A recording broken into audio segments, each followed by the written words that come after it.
係各網友嗱，星期五 Donald Trump 提出48小時內伊朗唔無條件開放霍爾木茲海峽咧，就會炸晒佢啲電網。伊朗咧就話要反擊。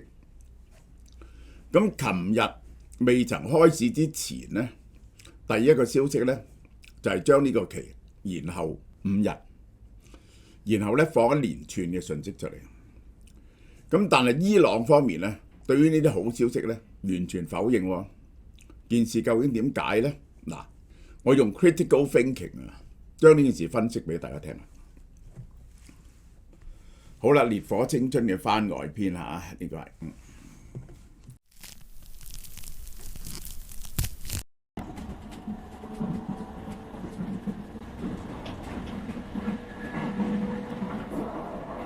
你點解同我咁似樣？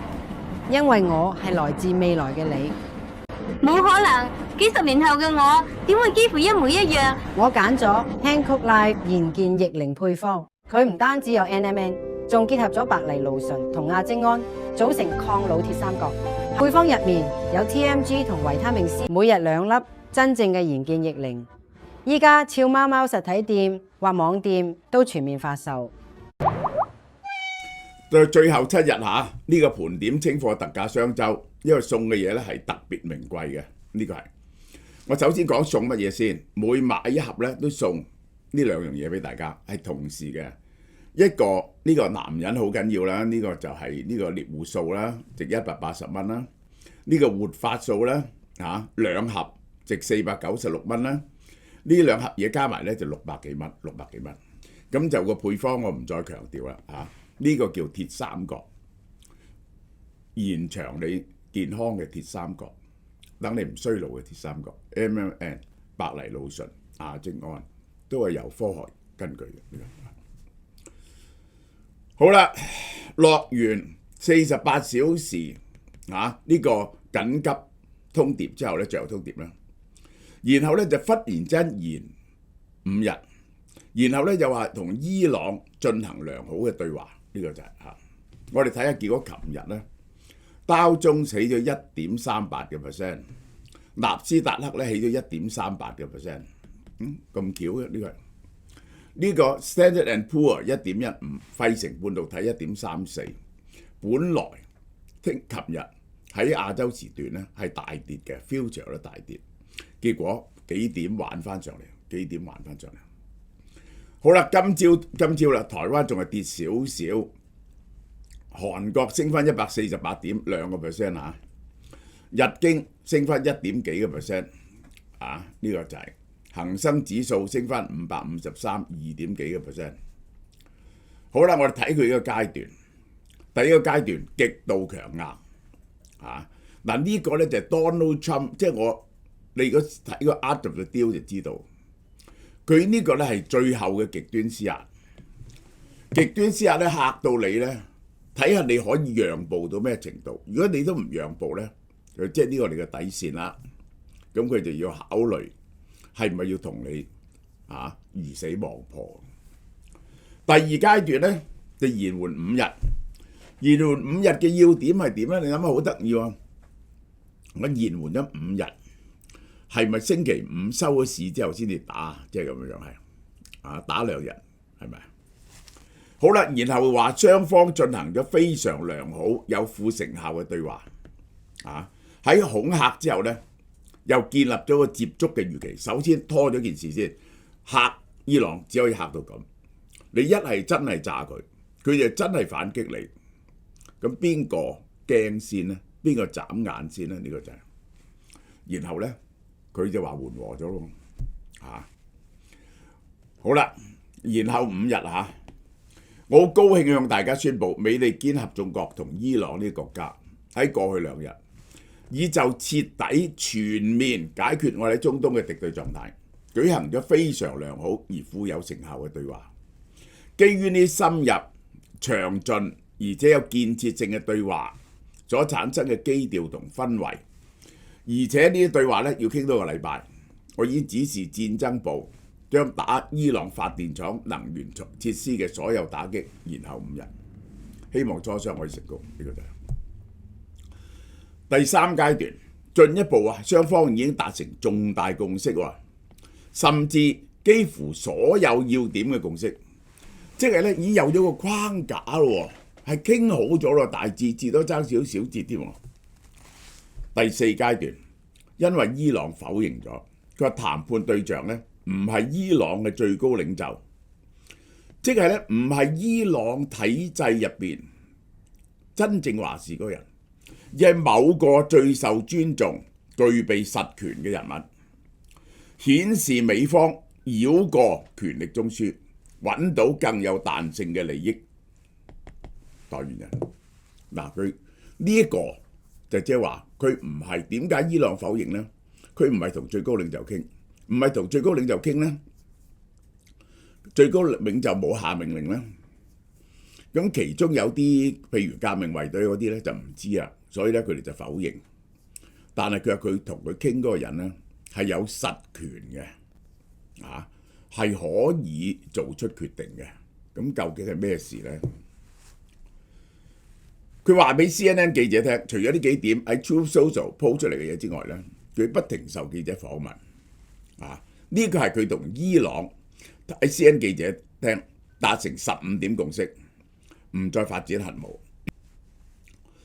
佢話佢同伊朗政權內最高層級嘅人傾，但呢個人唔係穆傑塔巴哈梅內伊。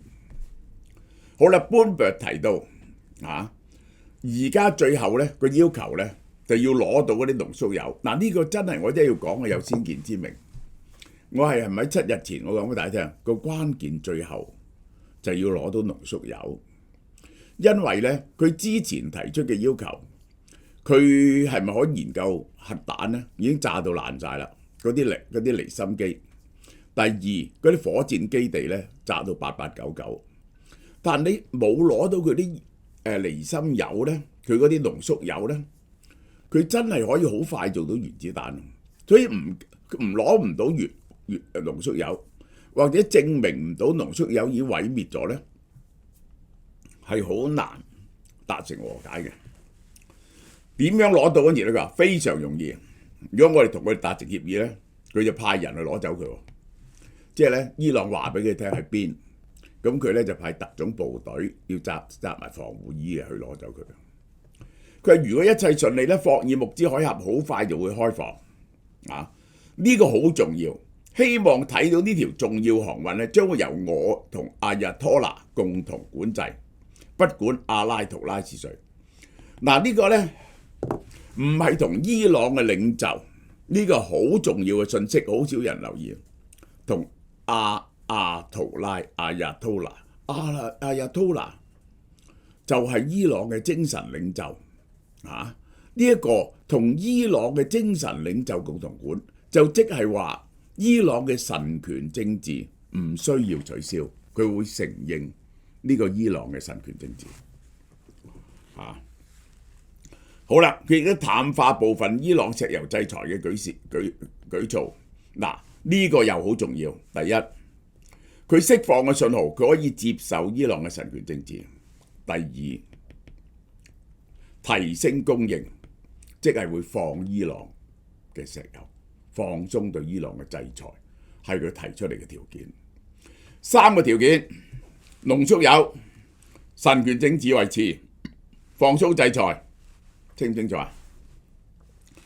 好啦，伊朗議長或者俾白宮視為潛在合作對象，呢個係估嘅啫。呢啲係白宮內部有啲人認為卡里巴夫係唯一可行嘅合作伙伴，唔止佢嘅。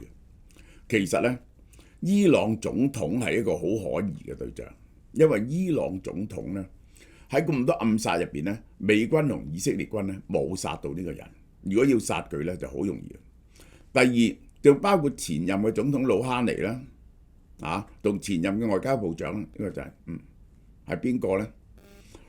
佢特登呢就指向卡里巴夫，好可能呢咁呢係引人分散嘅注意力，等你唔留意嗰個真正會同美國合作嘅人。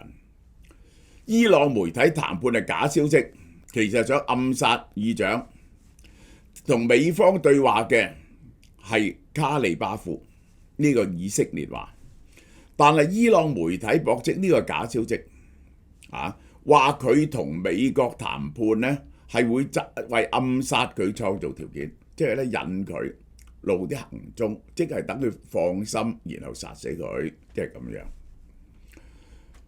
好啦，卡利巴夫咧，梗係出嚟否認啦，冇同美國進行任何談判，呢個係假新聞。嗱，呢個指控咧就話咧，呢個係伊朗講嘅嘢。Donald Trump 係利用呢樣嘢話同伊朗講和，嚟到安慰個金融市場，同埋令石油跌價，而等美國同以色列咧唔使咁大鑊，因為個石油價錢再升咧，以色列同美國咧都會大鑊。好啦，我哋睇下啦，美以協同市場聯動，呢個就係市場反應，呢個係喺共同管理霍爾木茲海峽引發聯動，油價下跌，美元回落，股市大漲。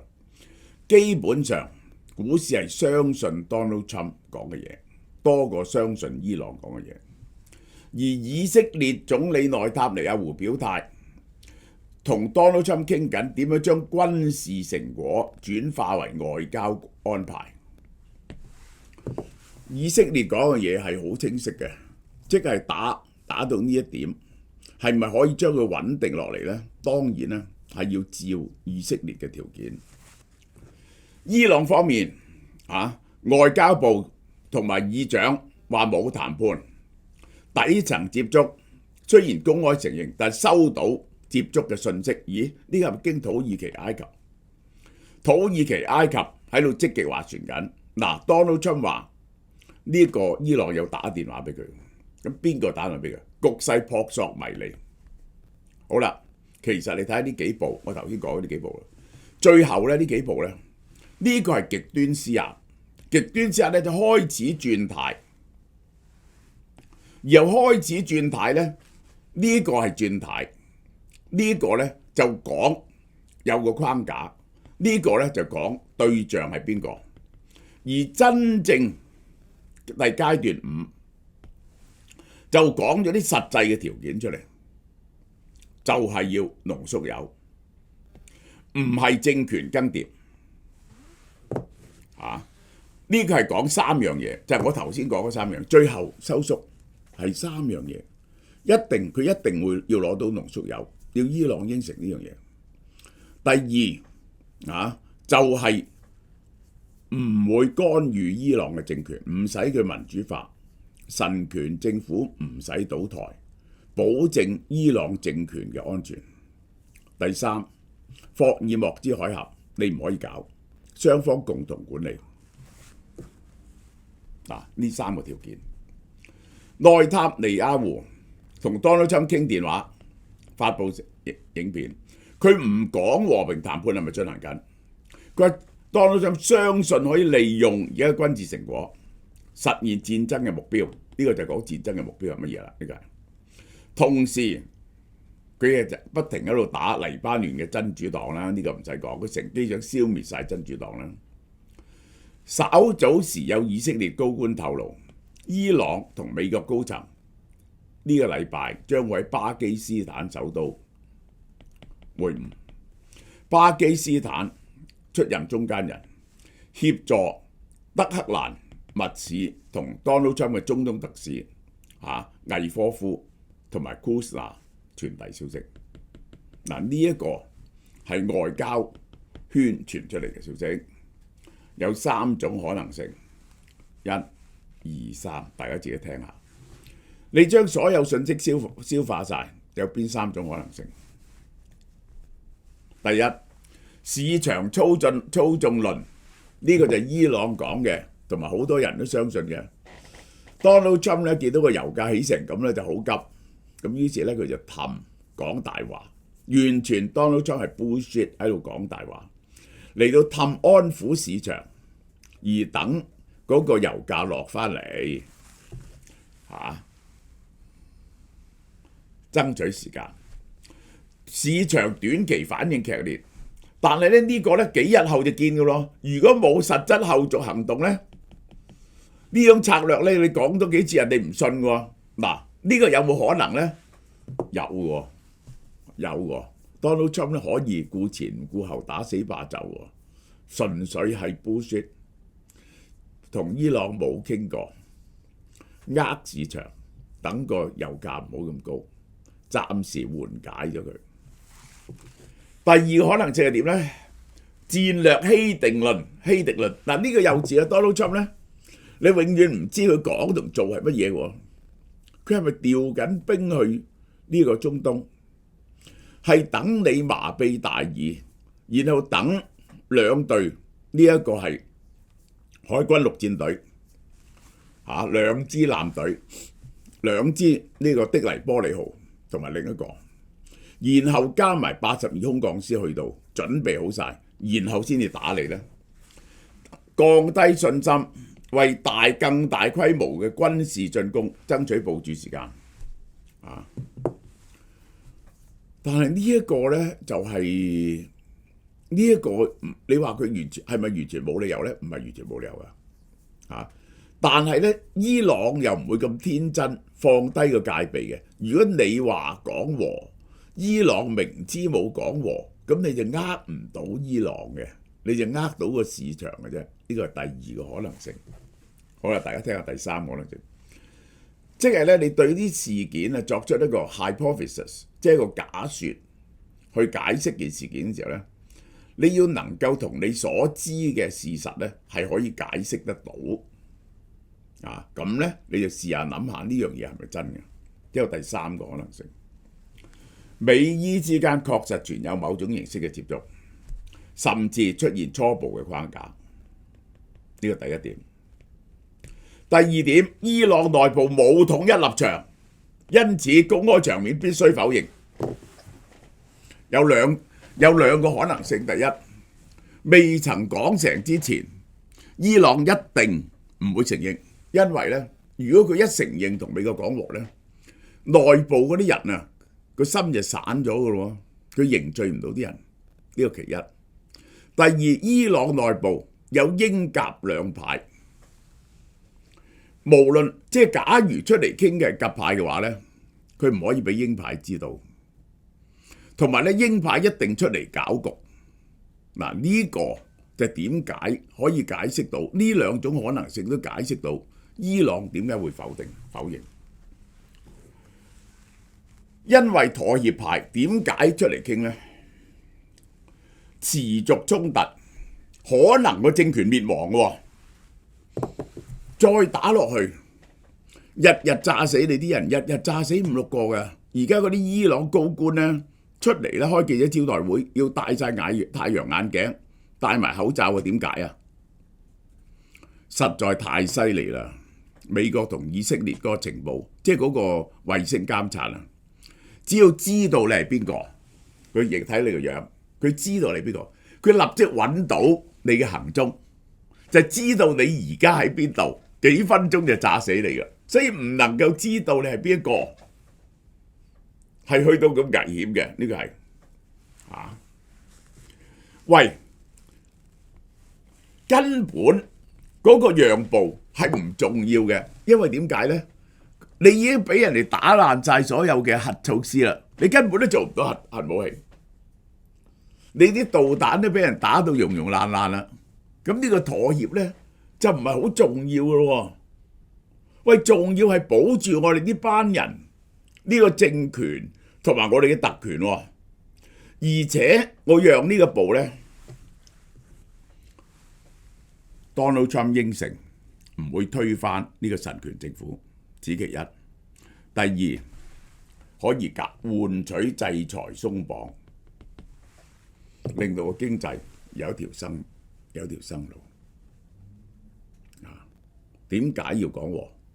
個政權嘅安全同埋可以獲得鬆咗個制裁，於是個經濟可以復甦。好啦，強硬對抗派就唔理㗎啦，對抗到底，然後你如果有人想講和呢，佢就不停射火箭出去破壞你，因為佢哋係攞住睇住美國同以色列呢，佢哋繼續倒落去 double down， 以色列呢同美國呢唔能夠再撐落去噶啦，結果以色列同埋呢個美國要賠償俾佢，咁呢個當然咧係佢哋一意妄想啦。同埋咧，佢哋話：我點可以相信美國同以色列呢？我上兩次都係同佢傾下，佢突然之間襲擊喎，將哈梅內伊都炸死咗喎。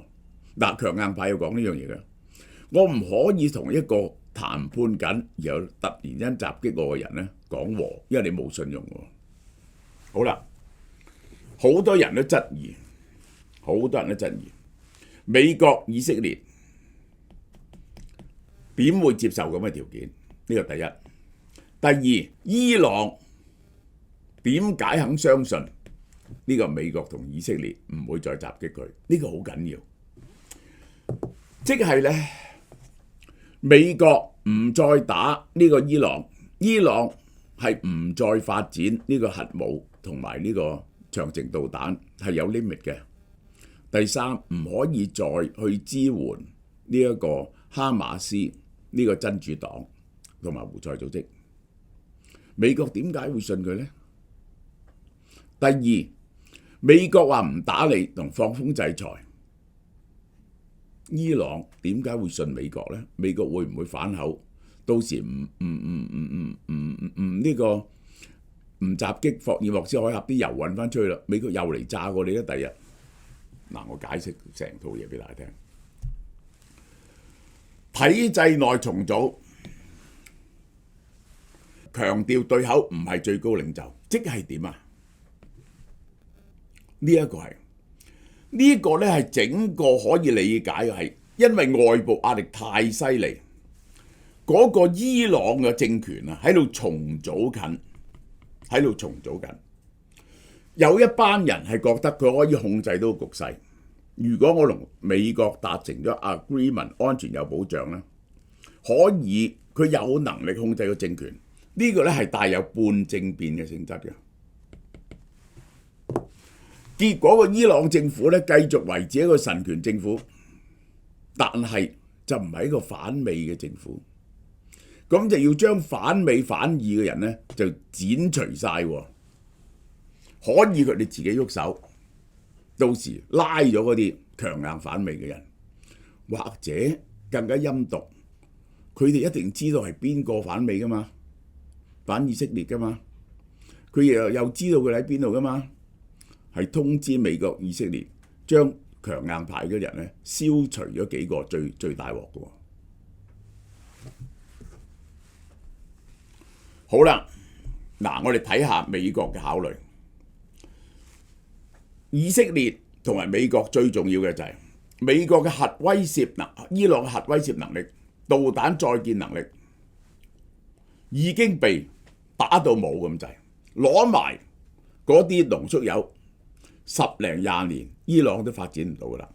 佢哋嘅目標，呢個最基礎嘅目標達到。第二，伊朗放棄威脅航道，大家透過 agreement， 呢個就係 Donald Trump 講，將會由佢同阿亞托拉共同管理，美國同佢一齊整啲 regulation， 霍爾木茲海峽大家公平航行。喂，咁嘅情況呢，唔使推翻成個伊朗政權喎，因為推翻伊朗政權呢要付出好大嘅代價啊！因為呢會令到個油咧停好耐，個通脹好耐喎。美國 Donald Trump 同埋內塔尼亞胡唔係去 promote 民主嘅人，理唔理你神權政府啫，唔重要，只要你唔係反美反以色列就得啦。沙地阿拉伯咪神權政府啊，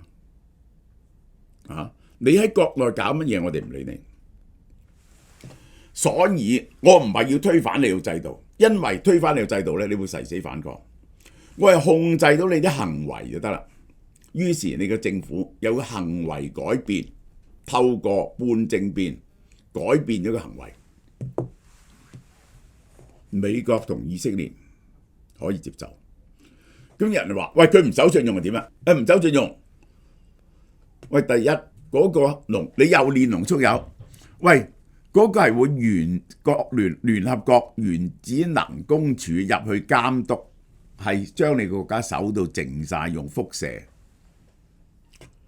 係可以完全監控你冇咁做嘅。如果你咁做呢，你撕毀咗嗰個協議呢，美國同以色列實知喎，咪又再炸過你咯。如果你仲係去支持哈馬斯、胡塞組織同埋真主黨，以色列咪又再炸過你咯。佢哋有咩輸嘅啫？好啦，伊朗而家橫掂都冇嘅嘢，我點解唔讓步呢？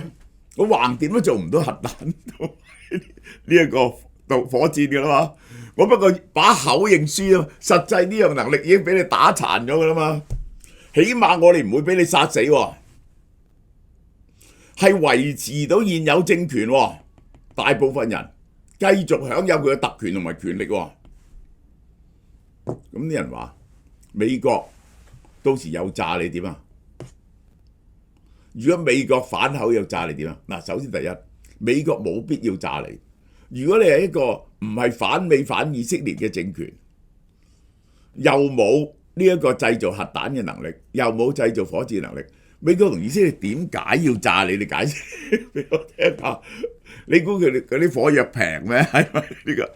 第二，你依然係有籌碼嘅。如果佢反面，你咪又反面啦，你又去炸霍爾木茲海峽同埋阿聯酋咯，你知唔知啊？又翻去 square number one 啫嘛，大家又係又係變翻不可收拾嘅局面啫嘛。喂，你唔去封鎖霍爾木茲海峽，同埋唔去打阿聯酋、沙地阿拉伯、卡塔爾，就係美國同以色列應承唔炸你嘛。美國同以色列一炸你，你又去騷擾佢，嗰啲石油價錢又飛到上天，咁有咩分別呢？對美國同以色列，即係等於我講北韓嘅安全啊，唔係在有冇核武器，係因為首爾係距離邊境幾十里啫。一有咩事，北韓就首先毀滅首爾。呢個霍爾木茲海峽同埋海灣國家嗰啲油田，就係伊朗揸住嘅籌碼。只要呢樣嘢繼續喺度呢，伊朗唔驚你喎。伊朗亦都獲得好處。我咁樣應承咗你，你就要承認我個神權政府，同埋放鬆咗對我嘅制裁，令到我哋咧可以過翻段好日子。嗱，呢個我問下大家，你哋覺得邊個選項最有可能呢？